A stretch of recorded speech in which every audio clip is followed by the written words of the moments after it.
everyone. Welcome to episode 0 of Post Crisis Chat.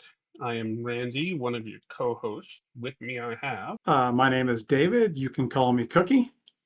and I will call you Cookie. Cookie, tell our viewers a little bit about what our goals are with Post Crisis Chat. From what you described to me, we will be reading basically DC post-crisis titles and discussing them. Also, some stuff that's pre-crisis that kind of ties into the grand scheme of things, I guess we'll say. Yeah, and offering a review on those titles as we read them. We're going to do one issue a week. There is a spreadsheet that we're going to follow the spreadsheet in terms of our reading order. I will link that down in the description of the video below. Please remember to, while you're down there looking at the description, like the video, comment, subscribe, turn on notifications, and do all the cool stuff that helps us grow the channel so we can continue bringing this awesome post-crisis chat content to you. I couldn't have said it better myself. You pretty much shamelessly promoted us very, very well. I try. All right, so let's introduce ourselves a little bit to our viewers. What was your first comic book? Do you remember? A lot of people do remember their first comic book. I can't honestly say I remember what it was. I just remember the era of comics that I grew up in, which was the 90s. So I remember having like Death and Return of Superman books. In fact, I remember going to San Francisco on a school field trip one time, and those were some of the comic books I brought with me to read when we would be hanging out at night. As I'd be reading, like Steel. I think that was in Man of Steel, Superboy. Those were some of my favorites at the time. Nice. Let's see. My first comic was I picked it up at a gas station in West Texas where my grandparents lived. They had a spinner rack where you could buy comics, and it was Silver Surfer Annual, part 3 of 4 of the Korvac Quest. Its release date was May 1991 with a cover date of July 1991. And yeah, it would have been in the summer while I was visiting my grandparents that I picked that up and read my first comic because it had an awesome silver guy on the front and he was surfing. That issue also starred the Guardians of the Galaxy.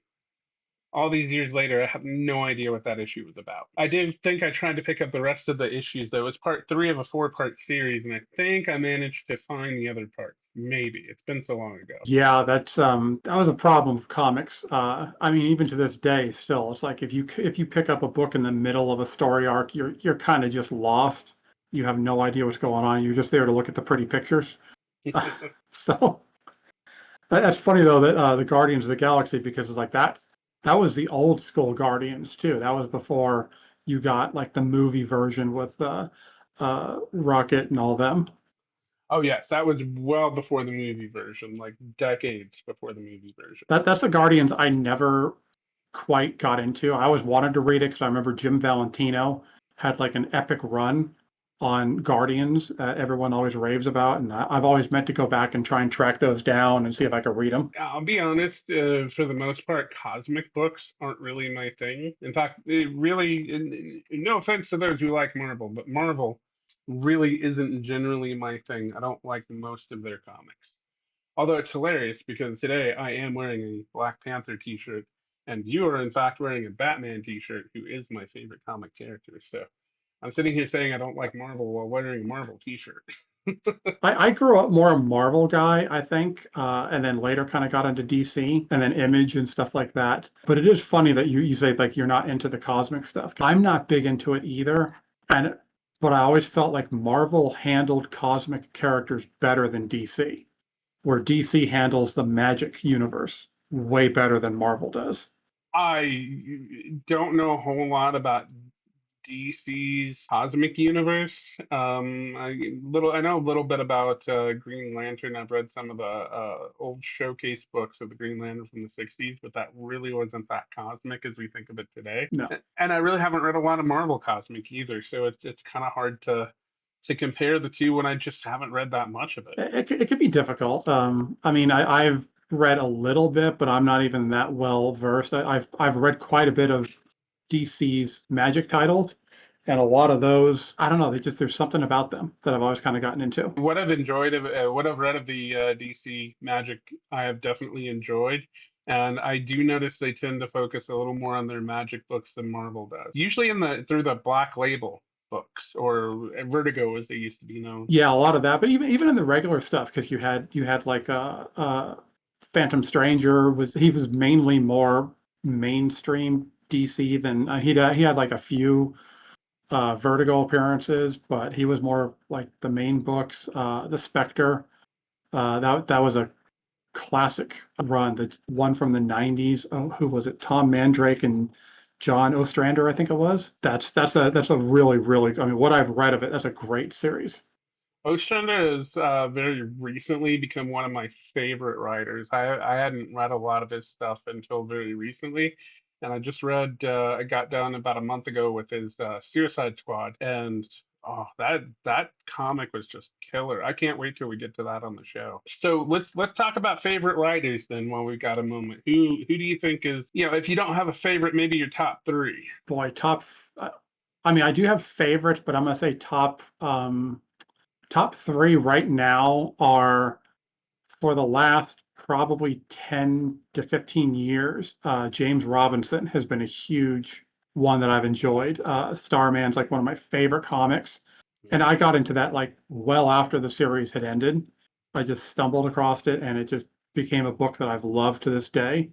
Looking forward to eventually getting to Starman. Lately, I've really gotten into Jeff Lemire. He's got a lot of great runs.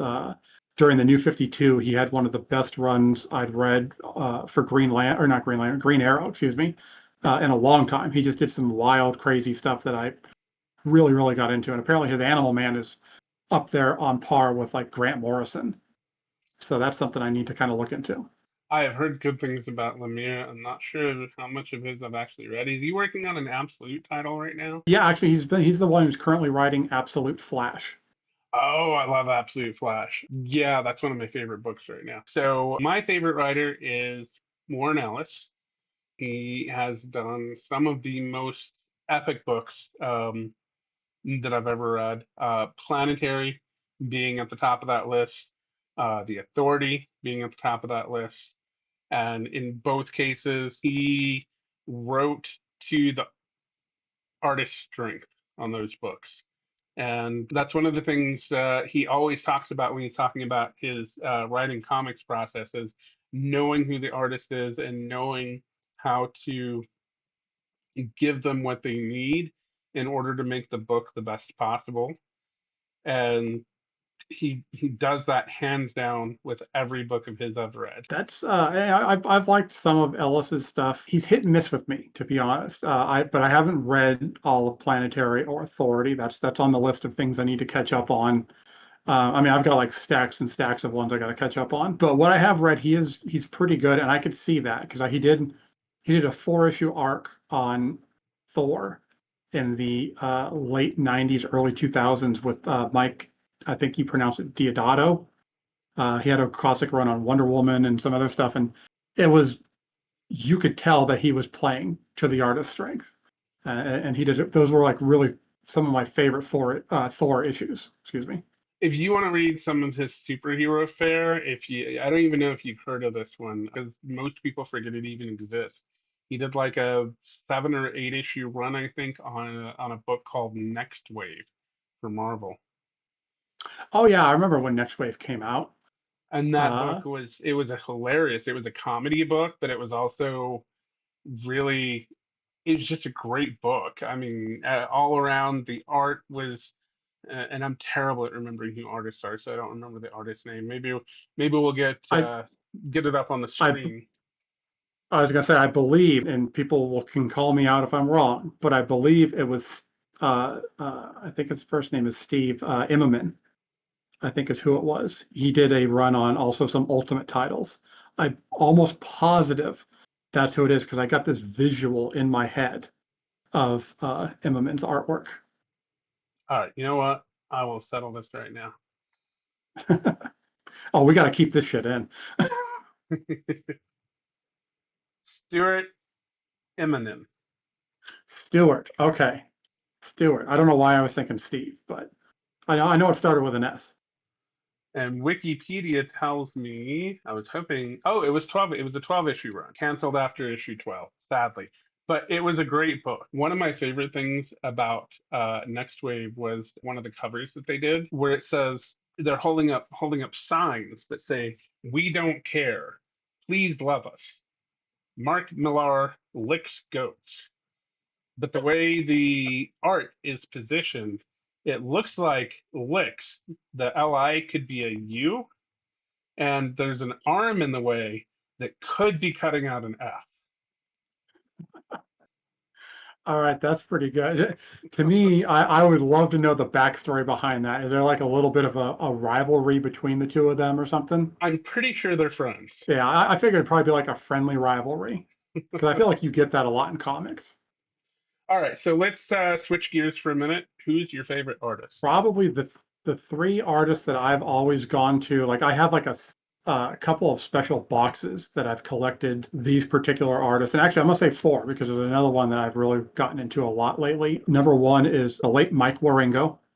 When I discovered his artwork on The Flash, and then followed him to like Spider-Man, Superman, pretty much anything he did, I loved it. It was a cartoony style, but it was a lot of fun. Scott McDaniel is another one that I just absolutely love his work. Him and Dixon's run on Nightwing is probably one of my like other top favorite comics of all time.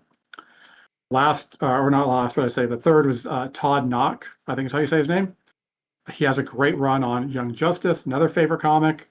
And then the last one is Chris, I believe you pronounce it Bacalo or Baccello, something like that. If I've We screwed it try up, our I'm best with sorry. the pronunciations.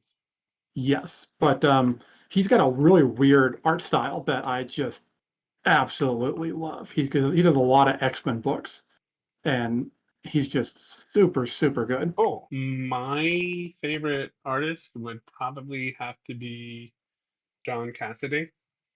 He did the art on Planetary. He did the art on all 27 issues of Planetary. The book was delayed a lot of times because he was late with his art, and it was worth the delay and worth the wait every single time. That is the most gorgeous art I have ever seen in a comic book.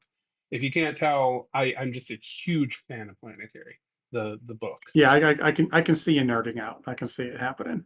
And then another favorite of mine is Brian Hitch, who did well, he's done a lot of stuff, but I really first discovered him reading the Ultimates from the early 2000s that Mark Millar was writing. And Brian Hitch also did the art on The Authority to begin with, that Warren Ellis wrote. Funny true story. I met Brian Hitch once, and at the time, the Ultimates was just all the rage.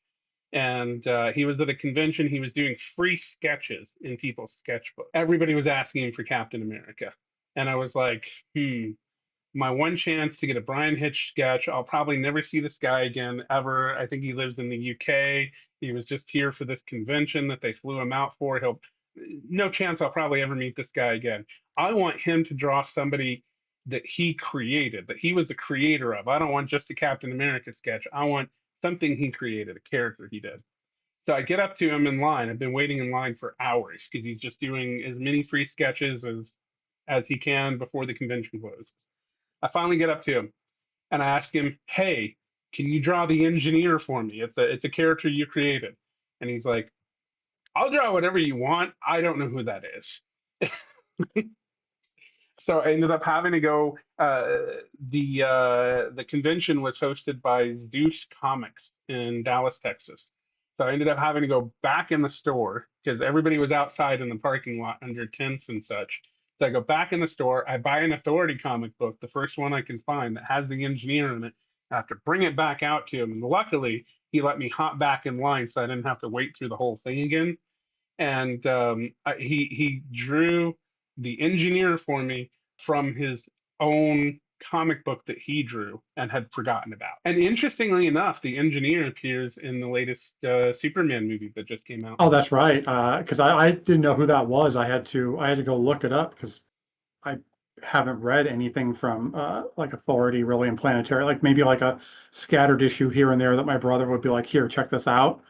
And it was, it was kind of cool, but like none of the characters stood out to me at the time. So I was completely shocked by this character. I was like, are they pulling some like D or Z list characters out of like Superman's old rogues gallery or something?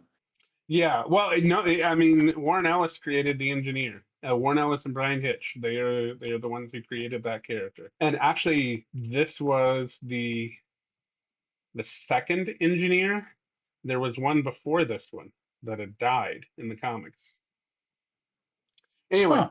useless trivia. So we were talking about artists. What else? What other topics can we bring up to introduce ourselves to folks? I mean, since you brought up a story about meeting somebody, I can bring up a story about meeting somebody. So I had a chance down in Sacramento at A1 Comics. They had a signing, and me and my brother go down there, and we Hey, go down we've there been there. because, oh yes, we have. So props to A1 Comics. The at the time they had a signing for Mark Waid, and Mark Waid he wrote one of my all-time favorite comics, which was Flash #0 during the 0 Hour big crossover event, and it was drawn by Mike Wieringo and everything. And I think this was like not too long after Wieringo had passed. I believe it may have been like somewhere near that time. So I was never going to get him, but I figure like, well, I'm going to be able to get Waid to sign it. So we get up there, and he seems like a cool dude and everything. And I tell him the story about, like, this is my favorite comic book. I've read it so many times. I loved it. Ringo's my favorite artist. And he proceeds to tell me this story. And as he's telling me this story, all that's going through my mind is, oh my God, I'm meeting Mark Waid. Oh my God, I'm meeting Mark Waid. I didn't hear a damn word the man said. So I have no idea to this day what he told me. I just nodded my head and agreed, and then took my book and got out of there. And like I felt kind of crushed that I didn't listen, but also embarrassed that I geeked out so hard. So if this ever makes it to Mark Waid, you're not going to remember me, but it's like, if I would love to know what the hell you told me. Let's hope that Mark Waid is one of our viewers. Oh, I would love that. I think we've given everybody a pretty good introduction to ourselves. Is there anything? You know what? I'll just because it's come up a few times. I do collect original comic book art. I also do collect sketches from different artists in sketchbooks, and have been doing that for probably about 20 years now. So that is a passion of mine, is original art and original published art when I can find it and when I can afford it. It's not always easy to afford. No, it's not. I've actually been looking at artists lately because, I mean, people don't know me very well, obviously, but I am an aspiring writer artist, and I do have plans, hopefully one day, to do a comic book. And I would like to write and draw it myself, but I also wouldn't mind paying to get like some of my favorite artists to do some, like, covers and things like that. That would And be awesome. I would love it. But dude, they are pricey. And I'm not complaining. I'm not going to be like, oh, you guys aren't worth it. It's like, if Scott McDaniel was like, one of the costs for him to draw a cover for me would have punched me in the nuts, I'd be like, dude, just, like, try and be as soft and gentle as you possibly can, but go for it. Awesome. Well, just to remind everybody, got a link to the Patreon down below. We haven't exactly worked out what the special gifts for our patrons are going to be yet. Probably a live stream Q&A kind of thing. I don't know. We'll figure some stuff out. But check out the Patreon, subscribe to the channel, ring the bell, like this video, comment down below, and tell us how wrong we are about our favorite artists and why they're terrible. Or tell us how wrong we are about our favorite writers and why they're terrible. Please, we want to hear from you. Yeah, you can call me a dirty, rotten so and so in the comments if you want. I'm open to all criticisms. He really is. I call him names constantly. Yes, this is a very abusive relationship. Well, thank you everybody for joining us. That was episode 0. Please keep watching. Episode 1 should be up in about a week if you're watching this when it's new, or if you're watching it much later. keep going. Watch all our episodes. Yeah, binge, baby, binge. All right. Thanks, everybody. Have a good night.